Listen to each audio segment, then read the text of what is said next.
¿Sabías que la famosa historia de Santa Bernadette y las apariciones en Lourdes podría ser un completo malentendido, una simple ilusión colectiva? Piensa por un momento en esa imagen icónica, una joven campesina, humilde y sencilla, afirmando haber visto a la Virgen María en una gruta remota. Lourdes, un pequeño pueblo en los Pirineos franceses, transformado de la noche a la mañana en un centro de peregrinación mundial, un lugar donde millones buscan consuelo, esperanza y, sobre todo, milagros. Bernadette Soubirous. Una niña de 14 años, analfabeta, de una familia extremadamente pobre.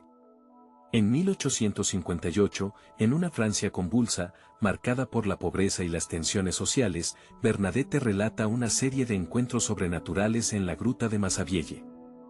Dice que una bella dama vestida de blanco se le apareció repetidamente, identificándose finalmente como la Inmaculada Concepción. ¿Te has parado a considerar la magnitud de esta afirmación? Una niña sin educación, sin recursos, convirtiéndose en el epicentro de un fenómeno religioso que resonaría en todo el planeta. ¿Fue realmente elegida por lo divino, portadora de un mensaje celestial, o fuimos todos, durante generaciones, víctimas de una fascinante, pero quizás ilusoria, historia? En esta historia, vamos a sumergirnos en el corazón del misterio de Lourdes. No te ofreceremos respuestas fáciles, ni conclusiones prefabricadas. Nuestro objetivo es mucho más ambicioso, desafiar tus propias creencias, cuestionar lo que has dado por sentado y explorar las múltiples capas de una historia que, a menudo, se nos presenta en blanco y negro, milagro o fraude. ¿Y si la verdad fuera mucho más compleja, más matizada, más inquietante incluso? ¿Y si la experiencia de Bernadette, lejos de ser una ventana al cielo, fuera un espejo de las profundidades de la mente humana, de sus anhelos, sus miedos y su asombrosa capacidad para crear realidades alternativas? ¿O quizás algo aún más oscuro, más manipulador, se esconde tras la fachada de la piedad y la fe?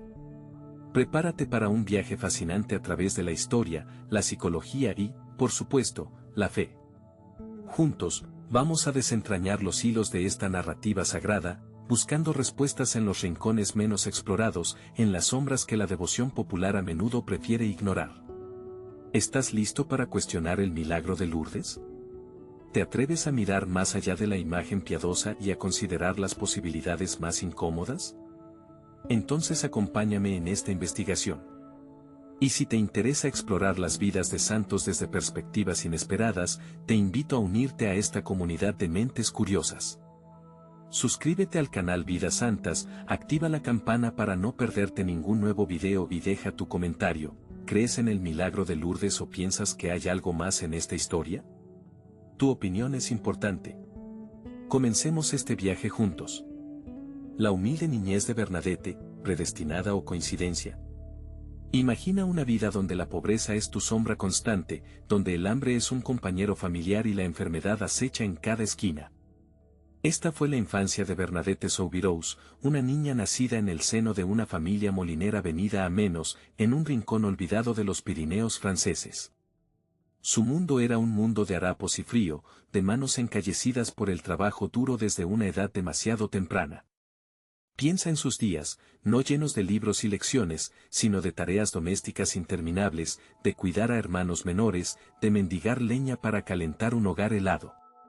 La escuela era un lujo inalcanzable, un sueño lejano. Bernadette apenas sabía leer ni escribir.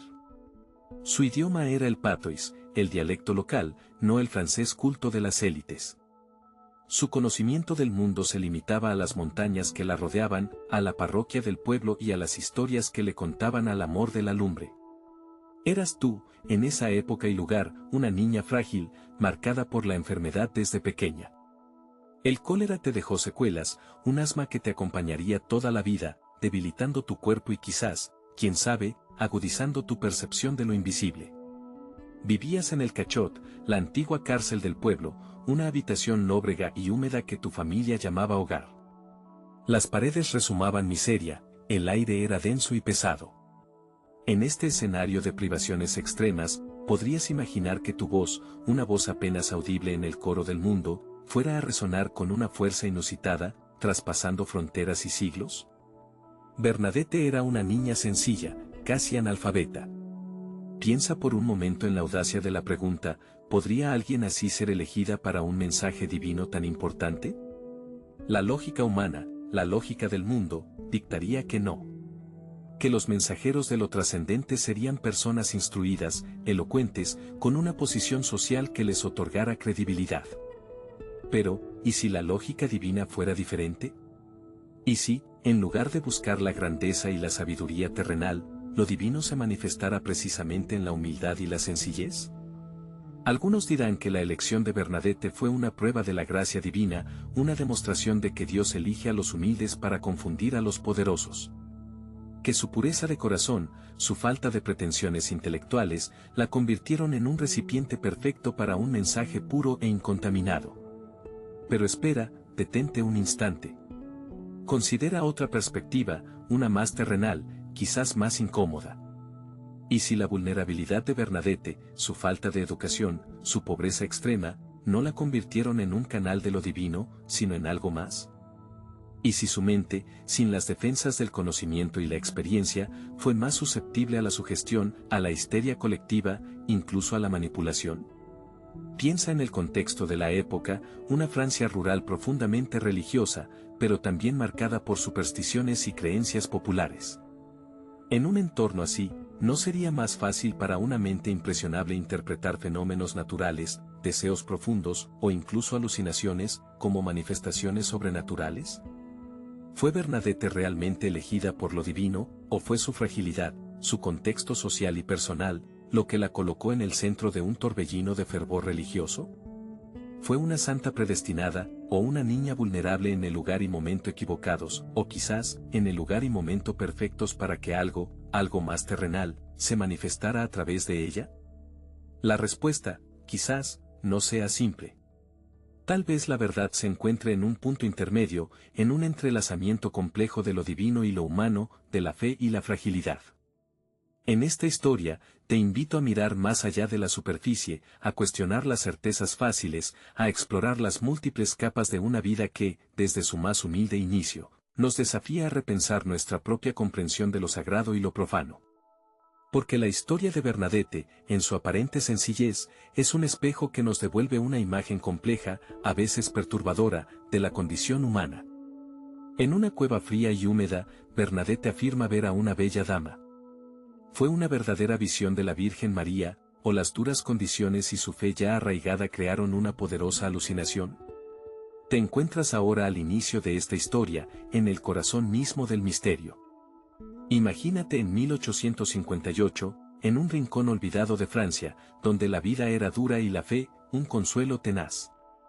Eres testigo silencioso de los albores de un evento que marcaría para siempre este lugar llamado Lourdes, y el alma de millones.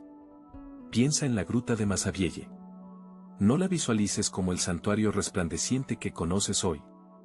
Retrocede en el tiempo, hasta ese 11 de febrero. Es un lugar áspero, rocoso, un sitio donde los cerdos buscaban refugio, un rincón más bien lúgubre a las afueras de un pueblo ya de por sí modesto. El río Gab murmura cercano, frío y rápido, como el tiempo que parece deslizarse indiferente ante el destino de una niña. Y esa niña eres tú, o podría serlo. Ponte en la piel de Bernadette Soubirous, una joven de 14 años, frágil de salud, de familia empobrecida, con una educación escasa pero una piedad profunda. No eres una visionaria mística, ni una intelectual sofisticada. Eres simplemente Bernadette, una muchacha sencilla que va con su hermana y una amiga a recoger leña para calentarse. La necesidad te guía a ese paraje inhóspito, a esa gruta oscura y fría. Sientes el aire húmedo calar tus huesos, el sonido del agua helada resonando en la roca. De repente, un estruendo, como un golpe de viento, aunque los árboles permanecen inmóviles. Levantas la vista, instintivamente. Y entonces, en el hueco de la roca, en esa gruta que conocías tan bien, algo cambia. Una luz, no deslumbrante, sino suave, cálida, como un resplandor dorado en la penumbra. Y dentro de esa luz, una figura. Una mujer. No la describes con palabras grandilocuentes, ni con la imaginería barroca de las pinturas religiosas.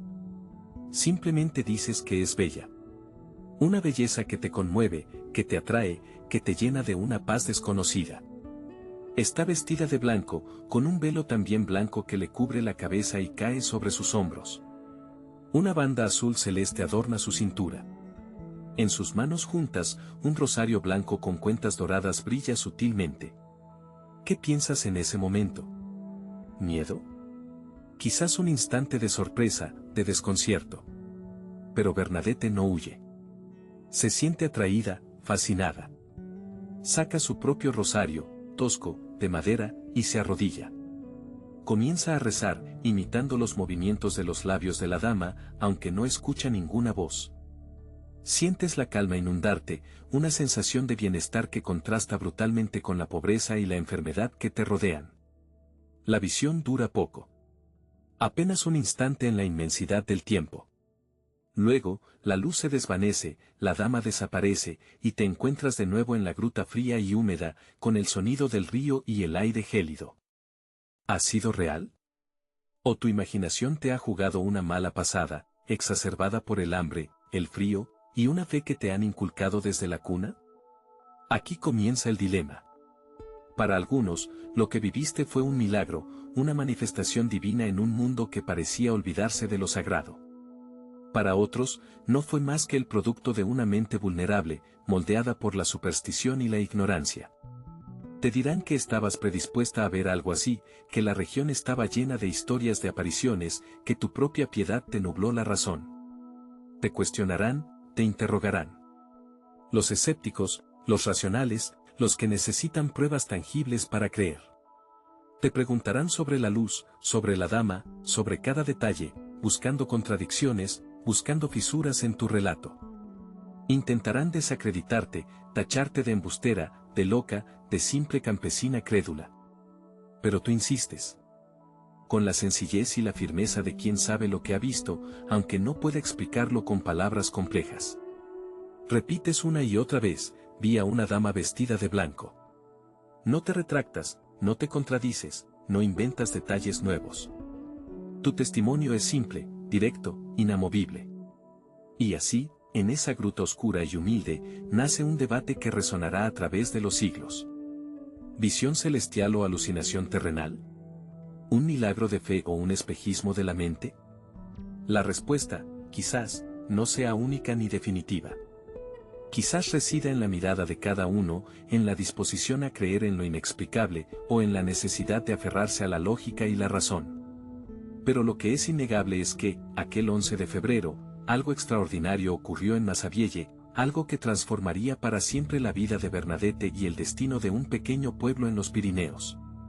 Algo que, hasta el día de hoy, te sigue interpelando. ¿Escepticismo y resistencia, prueba de fraude o confirmación de lo extraordinario? Imagínate por un momento en la piel de Bernadette Soubirous. Una niña de 14 años, sin educación, de una familia sumida en la pobreza más absoluta. De repente, afirmas haber visto algo que desafía toda lógica, algo que rompe las barreras de lo comprensible. Dices haber presenciado visiones de una dama celestial en una gruta oscura y húmeda. ¿Qué esperas que suceda? ¿Que te crean a ciegas? ¿Que el mundo se arrodille ante tu palabra? La reacción inicial, la más inmediata y visceral, fue el escepticismo. Un escepticismo profundo, arraigado, que emanó desde las instituciones más sólidas de la época, la Iglesia y el Estado. Las mismas autoridades que debían ser faros de guía y comprensión, se transformaron en muros de incredulidad. Piensa en ello. Para la Iglesia, una institución milenaria construida sobre la fe y la tradición, las afirmaciones de Bernadette eran un desafío. Un desafío a su autoridad, a su control sobre lo sagrado. ¿Cómo podía una niña analfabeta, de un rincón olvidado de los Pirineos, ser depositaria de un mensaje divino? ¿No era más probable que fuera una fantasía infantil, una artimaña para llamar la atención, o incluso, peor aún, una manipulación diabólica? La prudencia, dictaba el protocolo eclesiástico, debía ser extrema. La cautela, el escudo contra el engaño. Y luego estaba la autoridad civil, encarnada en la policía y la administración local. Para ellos, las visiones de Bernadette eran un problema de orden público. Una perturbación de la tranquilidad ciudadana. multitudes empezaban a congregarse en la gruta de Masabielle, atraídas por el rumor del milagro. ¿Qué era todo aquello sino un foco de desorden, una potencial fuente de agitación social? La lógica policial, pragmática y terrenal, no dejaba espacio para lo sobrenatural.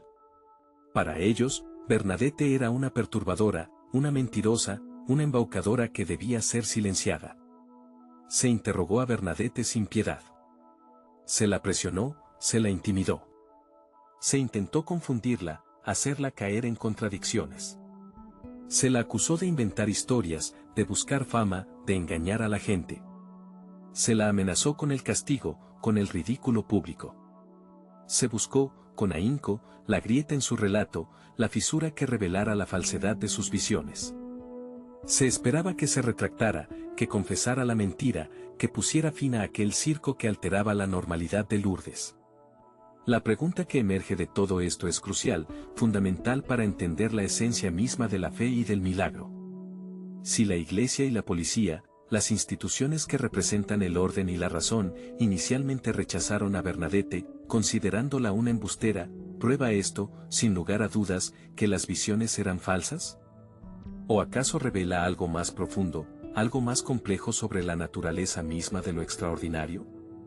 Piensa en la posibilidad de que el verdadero milagro no resida en la visión en sí, sino en su capacidad para resistir la duda, para florecer en medio del escepticismo más feroz. Tal vez, la incredulidad inicial, la resistencia a creer, no sea un obstáculo para la fe, sino una parte esencial de su proceso de validación. Quizás, la prueba de un milagro no sea su aceptación inmediata y acrítica, sino su supervivencia a la prueba del fuego de la duda, al escrutinio implacable de la razón. Imagina que la divinidad, en su sabiduría infinita, no busca la credulidad ciega, sino una fe que emerge fortalecida del combate con la duda. Una fe que no se impone, sino que se revela gradualmente, a través de la paciencia, la perseverancia y la demostración palpable de sus frutos. Una fe que no teme el cuestionamiento, sino que lo abraza como un camino hacia una comprensión más profunda. Porque, ¿no es acaso la duda una parte intrínseca de la condición humana? ¿No es la razón la herramienta que nos permite discernir la verdad del engaño? ¿Acaso la fe verdadera debe temer a la razón, o puede, por el contrario, coexistir con ella, dialogar con ella, incluso fortalecerse a través de ella? La historia de Lourdes, en sus inicios, es la historia de este conflicto, de esta tensión entre la fe y la razón, entre la creencia y el escepticismo. Es la historia de una niña, sola ante el mundo, defendiendo su verdad frente a la incredulidad generalizada. Es la historia de un milagro que nace en la duda, que se abre camino a través de la resistencia, que se consolida no a pesar del escepticismo, sino, quizás, gracias a él. Es la historia, en definitiva, de cómo lo extraordinario desafía lo ordinario, de cómo lo inexplicable nos obliga a repensar los límites de lo posible, y de cómo, a veces, la verdad más profunda se revela precisamente donde menos la esperamos, en la voz de una niña sencilla, en la gruta oscura de un rincón olvidado del mundo. Imagina por un momento la sequedad, la tierra agrietada bajo tus pies, el aire caliente que te reseca la garganta. Durante generaciones, este lugar fue así, un rincón olvidado donde la sed era una compañera constante. La gente buscaba agua, cavaba pozos que solo devolvían polvo, rezaba por la lluvia que nunca llegaba. La vida aquí era dura, marcada por la escasez, por la lucha diaria por lo más básico. Y entonces, todo cambió. Un día, un pastor, quizás buscando refugio del sol implacable, se adentró en una gruta poco profunda que conocía desde niño. No esperaba nada diferente, solo un poco de sombra. Pero al llegar al fondo, donde antes solo había roca seca, encontró humedad. Más allá, en la penumbra, un hilo de agua brotaba de la piedra, un susurro líquido en el silencio reseco. Al principio, incredulidad. Se acercó, dudando de sus propios ojos. Tocó el agua, fría, pura. Bebió. Y el alivio, la frescura, no era solo física, era algo más profundo, casi espiritual. Corrió a contarlo al pueblo, pero ¿quién iba a creerle? Un manantial donde nunca lo hubo, en un lugar maldito por la sed. Sonaba a delirio, a fantasía de un hombre desesperado. pero la curiosidad, o quizás la desesperación, pudo más. Unos pocos valientes le siguieron de vuelta a la gruta. Y allí estaba, el agua fluyendo, constante, milagrosa. La noticia se extendió como un incendio en la maleza seca. Gente de pueblos vecinos, de valles lejanos, empezó a llegar. Al principio, solo para beber, para llenar cántaros, para llevar agua a sus casas sedientas. Pero pronto, comenzaron a correr historias.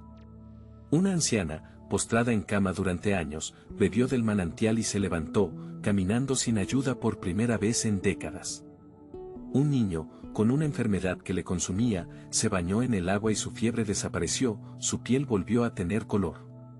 Una mujer, atormentada por un dolor crónico, bebió y el dolor se desvaneció, como si nunca hubiera existido. Milagros. La palabra resonaba con fuerza, llenando el aire de esperanza y asombro. La gente hablaba del agua bendita, de un regalo divino, de una respuesta a sus plegarias. El manantial se convirtió en un lugar sagrado, un punto de peregrinación, un faro de esperanza en un mundo de sufrimiento. Vinieron sacerdotes, obispos, incluso enviados del Vaticano. Se construyó una pequeña capilla, luego una iglesia más grande, y finalmente, un santuario imponente, elevándose sobre la gruta milagrosa. Pero detente un momento. Respira. Y pregúntate. ¿Es realmente un milagro? ¿Agua bendita con poderes sobrenaturales? ¿O podría ser otra cosa? Piensa en la desesperación de esa gente, en su fe profunda, en su necesidad imperiosa de creer en algo más grande que ellos mismos. ¿Podría ser que el poder no estuviera en el agua, sino en su mente? En la sugestión colectiva, en la creencia ferviente de que algo extraordinario estaba sucediendo. ¿Has visto el poder de la mente, verdad? ¿Has oído hablar del efecto placebo, como una pastilla de azúcar puede aliviar el dolor, simplemente porque crees que es medicina? ¿Podría ser que este manantial, en lugar de ser una fuente de poder divino, sea un catalizador para la fe, un punto focal para la sugestión masiva? Observa a la gente que llega al santuario. Muchos vienen ya con una fe inquebrantable, con la convicción de que serán curados. Llegan con la esperanza grabada en el rostro, con el corazón abierto a la posibilidad de lo inexplicable. Beben el agua, rezan con fervor, se sumergen en las piscinas que se han construido alrededor del manantial. Y algunos, afirman, se curan. Pero ¿es la curación un acto divino, o la culminación de un proceso psicológico profundo? ¿Es la fe la que obra el milagro, utilizando el agua como un símbolo, como un conducto para la sugestión? ¿O es el agua misma, con propiedades desconocidas, quizás aún inexplicables por la ciencia, la que realmente cura? La pregunta persiste, como el eco del agua goteando en la gruta. ¿Manantial milagroso o simple sugestión? La respuesta, quizás, no sea tan sencilla como blanco o negro. Tal vez, en este lugar sagrado, en este punto donde la fe y la desesperación se encuentran, lo milagroso y lo psicológico se entrelazan, creando un fenómeno complejo, misterioso y profundamente humano. Un fenómeno que nos obliga a cuestionar los límites de nuestra propia mente y la naturaleza misma de lo que consideramos real y lo que llamamos milagro. En esta historia, tú te encuentras en el corazón de un misterio que ha desafiado la fe y la razón durante más de un siglo y medio. Te sitúas frente a la gruta de Massabielle, en Lourdes. Sientes el frío húmedo de la piedra y el murmullo constante del Gave. Ante tus ojos, visualizas a Bernadette Soubirous, una joven campesina, analfabeta, arrodillada en oración. Ella no es una erudita, no conoce los intrincados debates teológicos que sacuden a la iglesia de su tiempo. Su mundo es simple, concreto, marcado por la pobreza y la enfermedad. Y sin embargo, es a ella, a esta niña, a quien se le revela un concepto que incluso los teólogos más doctos habían debatido durante siglos. Observas cómo, en la 16ª aparición, el 25 de marzo de 1858, Bernadette vuelve a preguntar a la dama su nombre. Durante semanas, la joven ha insistido, movida por la curiosidad infantil y las peticiones del párroco Peyramale. La dama siempre había respondido con una sonrisa amable, pero evasiva. Hoy, Sin embargo, el silencio se rompe de una manera que cambiará para siempre el curso de la historia religiosa. Escuchas, casi conteniendo el aliento, como Bernadette relata las palabras que brotaron de los labios de la visión. No fueron palabras grandilocuentes, ni una elaborada explicación teológica. Fueron palabras sencillas, directas, pronunciadas en patois, el dialecto local que Bernadette entendía perfectamente, que soy era Inmaculada Concepción. Yo soy la Inmaculada Concepción. Reflexiona por un instante, ¿comprendió Bernadette la profundidad de lo que acababa de oír? La Inmaculada Concepción. Un dogma proclamado apenas 4 años antes, en 1854, por el Papa Pío IX. Un dogma complejo, que afirma que María, la Madre de Jesús, fue concebida sin pecado original, preservada desde el primer instante de su existencia de toda mancha de culpa. Una doctrina que había generado controversia, debates apasionados entre teólogos, y que aún hoy, para muchos, sigue siendo un enigma. ¿Cómo pudo Bernadette, una niña de 14 años sin instrucción religiosa formal, repetir con tanta precisión una fórmula teológica tan intrincada? ¿Acaso entendió realmente lo que significaba Inmaculada Concepción? ¿O simplemente repitió unas palabras que, aunque misteriosas para ella, resonaban con una autoridad divina innegable? Aquí reside el nudo gordiano de este capítulo. ¿Fue esta identificación una prueba irrefutable de la intervención divina, una revelación directa de la Virgen María a una humilde pastora? ¿O, por el contrario, fue una interpretación humana, quizá inconsciente, quizá influenciada por el fervor religioso de la época, por el contexto teológico específico, incluso por sutiles sugestiones externas? Considera la posibilidad de la revelación divina. Para los creyentes, este momento es un milagro en sí mismo. Dios, a través de la Virgen, elige a una niña sencilla, pura de corazón, para transmitir un mensaje trascendental. La ignorancia de Bernadette se convierte, paradójicamente, en una prueba de la autenticidad de la visión. ¿Cómo podría una niña inventar una doctrina teológica tan compleja, tan reciente, tan debatida? Para muchos, la respuesta es obvia: no pudo. La dama realmente se reveló como la Inmaculada Concepción, confirmando así la verdad del dogma proclamado por la Iglesia. En este sentido, la sencillez de Bernadette, su falta de educación, se transforma en un argumento poderoso a favor del origen divino de las apariciones. Dios se manifiesta a los humildes, a los que tienen el corazón abierto y sin prejuicios intelectuales. Pero ahora, invierte la perspectiva. Examina la otra cara de la moneda. Es posible que, sin mala fe, sin intención de engañar, Bernadette haya interpretado la visión a través del prisma de su propio contexto, de las creencias religiosas que la rodeaban. Recuerda que la devoción mariana, y en particular la creencia en la Inmaculada Concepción, estaban muy extendidas en Francia en el siglo XIX. El dogma, aunque reciente, había calado profundamente en la conciencia popular. Es plausible que Bernadette, aunque analfabeta, hubiera oído hablar de la Inmaculada Concepción en la catequesis, en las conversaciones de la comunidad, en el ambiente religioso fervoroso de la época. Además, no olvides el papel del entorno eclesiástico.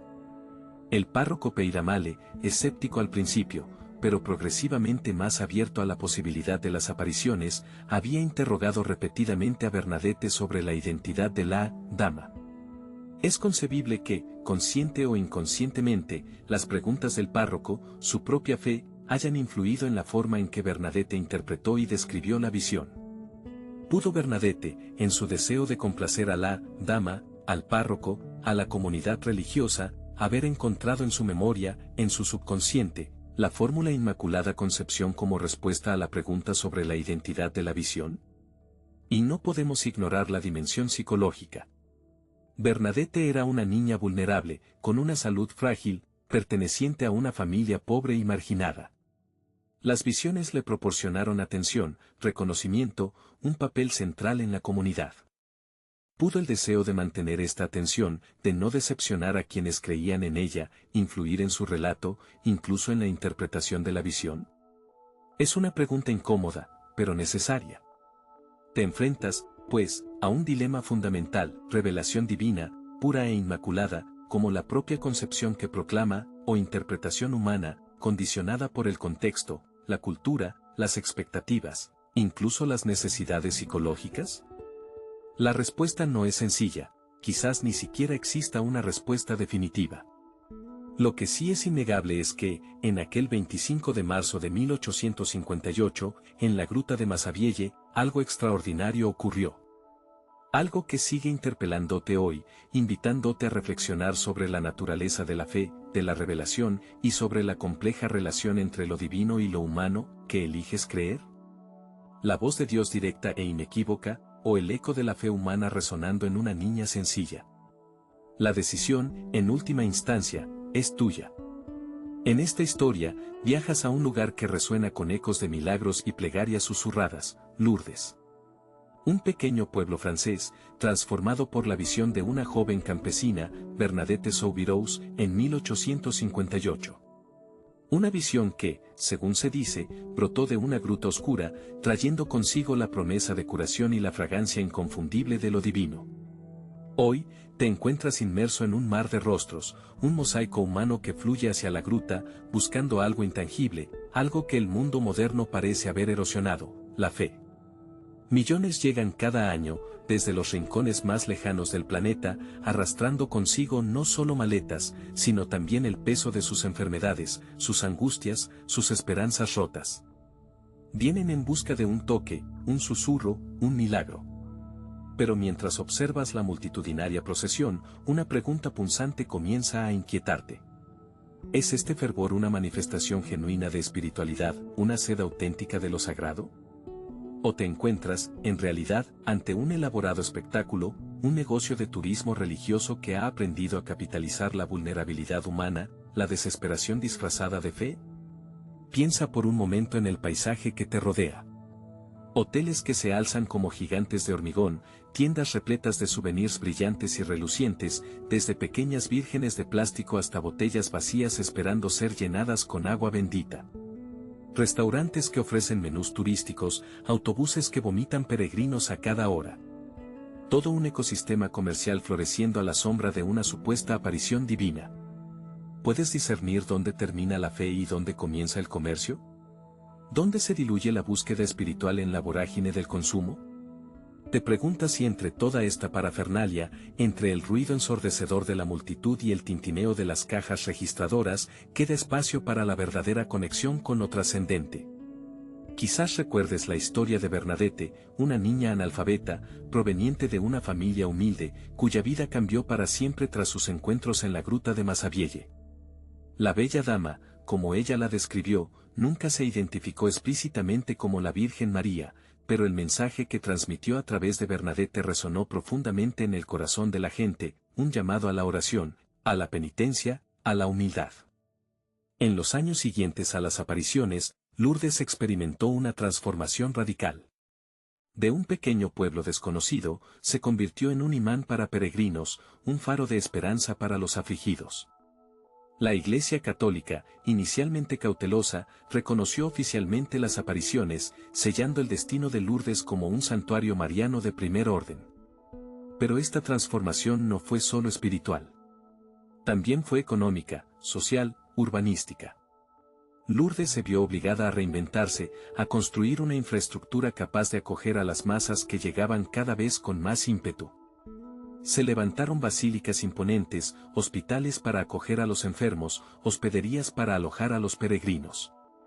Y, inevitablemente, surgió un sector de servicios dedicado a satisfacer las necesidades y también los deseos de esta creciente peregrinación. Ahora, mientras caminas por las calles de Lourdes, puedes sentir la tensión palpable entre lo sagrado y lo profano.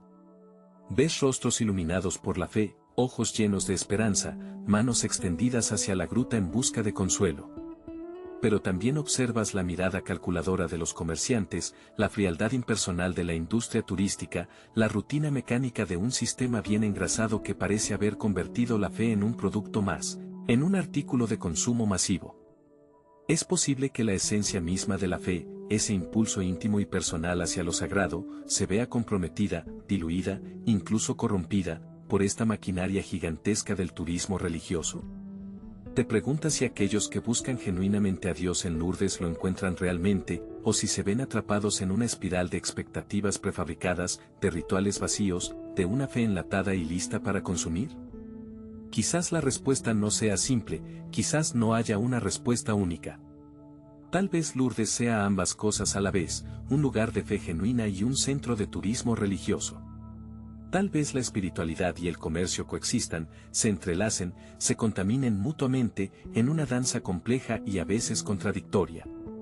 Quizás, en última instancia, dependa de ti, de cada peregrino individual, decidir qué buscar y qué encontrar en este lugar tan especial.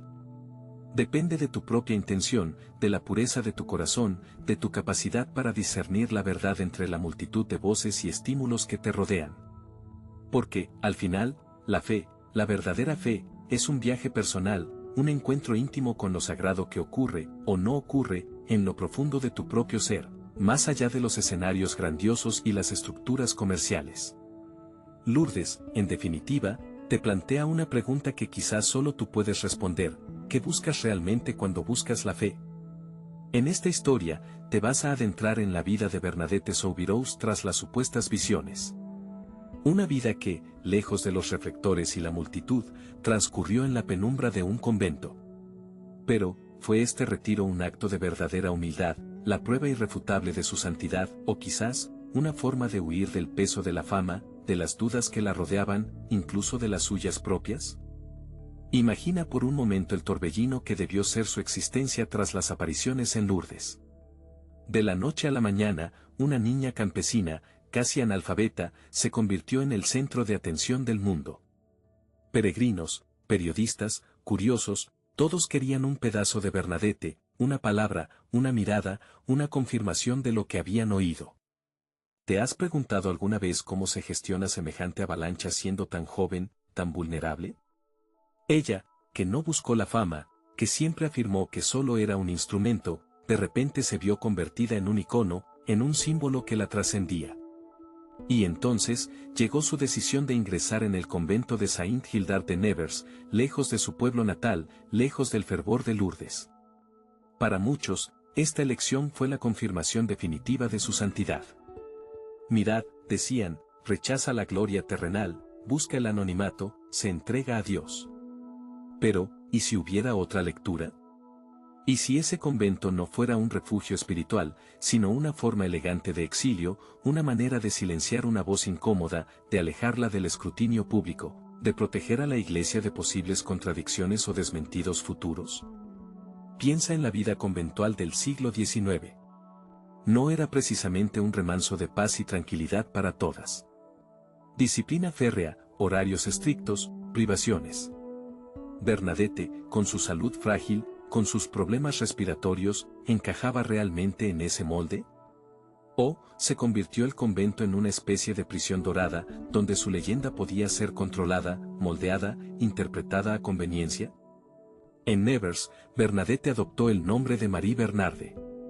Se dedicó a tareas humildes, como enfermera y sacristana. Se dice que sufrió mucho física y moralmente. Pero, ¿quién puede asegurar la veracidad de estos relatos?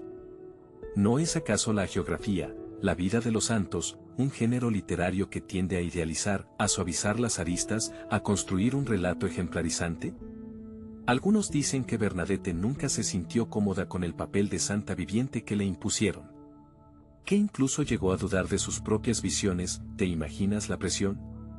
Por un lado, la fe popular, el fervor religioso, la construcción de un santuario mundial. Por otro, las dudas internas, el peso de la responsabilidad, la conciencia de ser una simple herramienta, quizás incluso una herramienta manipulada. Y luego está su muerte, a la edad de 35 años. Una muerte dolorosa, sufrida, según la tradición católica, ofrecida como sacrificio. Pero, ¿no podría ser también el final prematuro de una vida marcada por el estrés, por la enfermedad, por el peso de un destino que ella no eligió? ¿No podría ser su sufrimiento una consecuencia, no de una santidad excepcional, sino de una existencia extraordinariamente complicada, atrapada entre la fe y la duda, entre la fama y el anonimato? La Iglesia Católica la beatificó y canonizó. Bernadette es Santa Bernardita, la Santa de Lourdes. Su cuerpo incorrupto, expuesto en Nevers, atrae a miles de peregrinos. Pero, ¿qué sabemos realmente de la verdadera Bernadette, de sus pensamientos más íntimos, de sus miedos, de sus anhelos? No hemos construido un mito alrededor de una figura histórica compleja, reduciéndola a un icono piadoso, despojándola de su humanidad, de sus contradicciones. Quizás la verdadera santidad de Bernadette no resida en las visiones, ni en los milagros atribuidos a Lourdes, ni siquiera en su vida conventual. Tal vez su santidad, si es que existe, se encuentre en su silencio, en su ambigüedad, en la pregunta que nos plantea, ¿es posible la verdadera humildad en medio del fervor religioso? O la santidad, a veces, no es más que una construcción humana, un relato que nos reconforta, pero que oculta una realidad mucho más compleja y quizás, mucho más humana. En este capítulo, tú eres el juez. Tú decides si la vida de Bernadette tras las visiones es un ejemplo de santidad genuina o un mito cuidadosamente construido. La respuesta, como suele ocurrir, puede que no sea ni blanca ni negra, sino un juego de luces y sombras, de fe y duda, que te invita a reflexionar sobre la naturaleza misma de la santidad y sobre la fragilidad de la condición humana. En este siglo XXI, donde la ciencia levanta sus imponentes edificios de conocimiento y la medicina moderna desafía los límites de lo posible, te pregunto directamente, ¿tiene todavía cabida la fe en algo tan extraordinario como los milagros de Lourdes? Quizás para ti, Lourdes sea solo un nombre en un mapa, una postal religiosa descolorida, una historia piadosa que resuena lejana, casi infantil, frente a la contundencia del bisturí y el análisis de laboratorio. Tal vez pienses que, en la era de la genómica y la inteligencia artificial, hablar de milagros es como desempolvar un cuento de hadas para adultos, un consuelo placebo en un mundo que exige pruebas, datos irrefutables, la frialdad de la estadística. Y no te culpo. Vivimos rodeados de pantallas que nos muestran avances que hace apenas unas décadas hubieran parecido magia. Hemos diseccionado el átomo, mapeado el genoma humano, enviado sondas a confines remotos del universo. ¿Cómo reconciliar esta sed insaciable de explicación racional con la idea de una intervención divina, repentina, inexplicable, en un rincón de los Pirineos? Pero detente un momento. Olvídate del escepticismo aprendido, de la coraza del pragmatismo que te protege del desconcierto. Cierra los ojos y piensa en la fragilidad humana. Piensa en el dolor que no cede ante la morfina, en las enfermedades que la ciencia aún no comprende, en el desamparo que sentimos ante lo irreversible. ¿No hay en esa vulnerabilidad, en ese límite de lo comprensible, un espacio para algo más? Porque Lourdes no es un parque temático de la fe. No es un espectáculo coreografiado para turistas religiosos.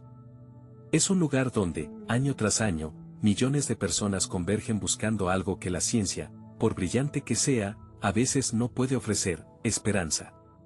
Sí, esperanza. Esa palabra tan simple, tan desgastada, pero tan poderosa. En Lourdes, te encuentras con rostros marcados por la enfermedad, cuerpos agotados por tratamientos interminables, almas heridas por la pérdida y la incertidumbre. Y en esos ojos, a menudo encuentras una chispa, una llama tenue pero persistente, alimentada por la creencia de que algo extraordinario es posible. Quizás te preguntes si esos milagros de Lourdes son realmente verificables. La ciencia, con su método riguroso, examina los casos, busca explicaciones racionales, descarta el fraude. Y es cierto, la mayoría de las curaciones catalogadas como milagrosas por la Iglesia Católica son, para el ojo científico, remisiones espontáneas, coincidencias afortunadas, efectos placebo potenciados por la fe y el ambiente emocional del lugar. Pero, ¿es suficiente esa explicación? ¿Agotamos el misterio de Lourdes reduciéndolo a una ecuación estadística? ¿Despreciamos la experiencia subjetiva de miles de personas que aseguran haber encontrado en ese lugar algo que transformó sus vidas, más allá de la curación física? Porque, incluso si negamos la intervención divina directa, incluso si rechazamos la idea de un milagro como una violación de las leyes naturales, ¿podemos ignorar el impacto profundo que Lourdes tiene en la vida de las personas? ¿Podemos minimizar la fuerza transformadora de la fe, la comunidad, la oración, en un entorno que respira compasión y solidaridad? Piensa en las piscinas. Agua helada, aparentemente común y corriente, en la que miles se sumergen buscando alivio. Para ti, quizás sea una práctica supersticiosa, un ritual arcaico. Pero para quien se sumerge con fe, para quien siente la caricia del agua fría en su piel enferma, para quien experimenta la comunión con otros peregrinos en la misma búsqueda, las piscinas de Lourdes son mucho más que agua. Son un símbolo de purificación, de renacimiento, de entrega a algo que trasciende lo material. ¿Y qué me dices de las velas? Millones de llamas temblorosas, un mar de luz que asciende hacia el cielo, un testimonio silencioso de oraciones, peticiones, agradecimientos. Cada vela representa una historia, un sufrimiento, una esperanza. Ese fuego colectivo, ¿no tiene acaso un poder simbólico, una fuerza emocional que va más allá de la cera y la mecha? Quizás los milagros de Lourdes no sean tanto rupturas espectaculares del orden natural, sino manifestaciones sutiles, personales, íntimas. Quizás no se trate tanto de curaciones instantáneas e inexplicables, sino de transformaciones profundas del espíritu, de la capacidad de encontrar sentido en el sufrimiento, de hallar consuelo en la fe, de experimentar la fuerza de la comunidad humana en momentos de vulnerabilidad. En el siglo XXI, con sus certezas científicas y sus dudas existenciales, Lourdes sigue siendo un enigma. Un lugar que desafía tu lógica, que cuestiona tus presupuestos, que te invita a mirar más allá de lo visible, a explorar las dimensiones más profundas de la experiencia humana. Quizás Lourdes no te ofrezca pruebas irrefutables, pero sí te ofrece preguntas incómodas. Te enfrenta a la fragilidad de tu propia existencia, a la búsqueda universal de sentido, a la necesidad humana de creer en algo más grande que tú mismo. ¿Es Lourdes un milagro perpetuo? Quizás no en el sentido literal y extraordinario que algunos esperan. Pero tal vez sí en un sentido más profundo y humano. Quizás el verdadero milagro de Lourdes sea la capacidad de seguir generando esperanza, de mantener viva la llama de la fe en un mundo cada vez más escéptico, de ofrecer un espacio de consuelo y solidaridad en medio del sufrimiento. ¿Y tú, qué eliges ver, una historia anticuada, irrelevante para el mundo actual, o un legado vivo, una invitación a explorar las fronteras entre la ciencia y la fe, entre la razón y el misterio, entre lo tangible y lo trascendente? La respuesta, como siempre, está en ti. Has llegado al final de nuestro viaje a Lourdes, un viaje a través de la fe, la historia y el misterio que envuelve este rincón del mundo. Durante los capítulos anteriores, has recorrido conmigo las calles empedradas de este pequeño pueblo francés, te has sumergido en el relato de Bernardita Soubirous y sus visiones, y has sido testigo de la transformación de un lugar humilde en un centro de peregrinación mundial. Hemos explorado los orígenes de Lourdes, desde su pasado marcado por la pobreza y el aislamiento, hasta el momento crucial de las supuestas apariciones de la Virgen María en 1858.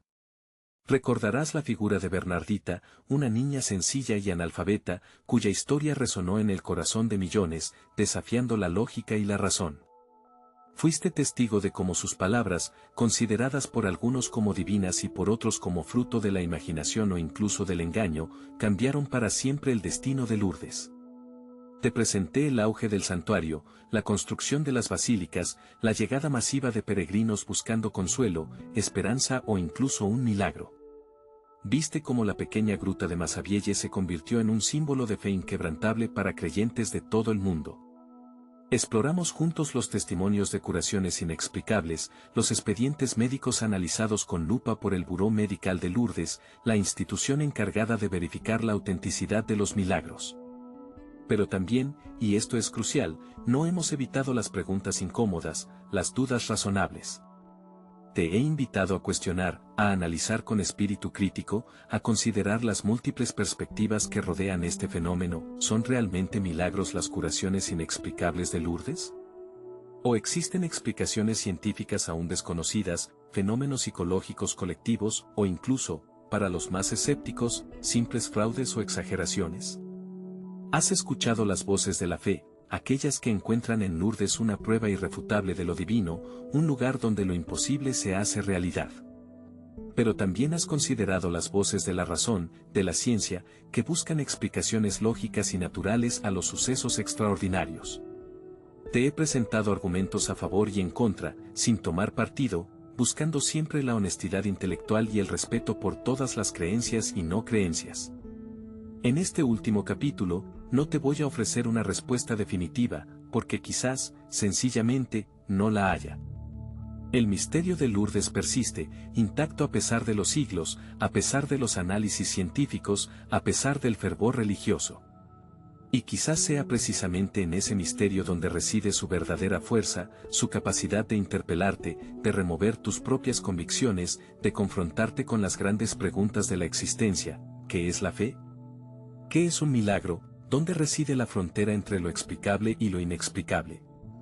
Lourdes te invita a reflexionar sobre la fragilidad humana, sobre nuestra necesidad innata de creer en algo más grande que nosotros mismos, de encontrar esperanza incluso en los momentos más oscuros.